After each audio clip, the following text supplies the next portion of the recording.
آپ کو تو لیجسلیشن کے لیے بھی سلیکٹرز کی مدد کی ضرورت ہوتی ہے. آپ کیا بات کر رہے ہیں؟ یہی دعویٰ تھا بجٹ پہ، بجٹ پاس ہوا. FATF کے اوپر جو کچھ ہوا ہے، پھر بھی جو ہے آپ جو ہے گرے لسٹ سے پاکستان کو نہیں نکلا سکے. نون کے دور میں پاکستان کو فیٹر پہ دھکیلا گیا، تانے ہمیں دے رہے ہیں. جن لوگوں نے آئی جی اغوا کیا وہ فیڈریشن کے لوگ تھے.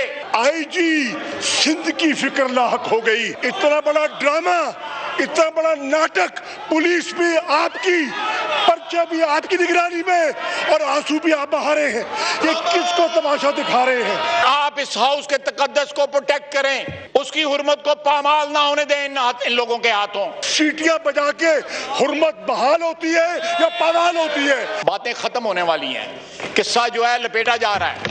1 سال دم دبا کے بیٹھے رہے، سودا مکمکا کرتے رہے. جب مکمکا ختم ہو گیا تو جمہوریت جاگ اٹھی ہے. اگر یہ آئین کمزور ہوگا، پامال ہوگا، ہمارا وفاق پامال ہوگا. پاکستان کے اداروں کو متنازع کون بنا رہا ہے؟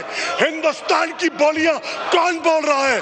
پاکستان کے مفادات کو نقصان کون پہنچا رہا ہے؟ آئین خطرے میں ہے، قانون خطرے میں ہے. خطرہ ہے، ان کی تجوریوں کو خطرہ ہے. میں کوئی جواب دیا تو پھر جینڈر کا ایشو آ جائے گا. نریندر مودی کی روح اس میں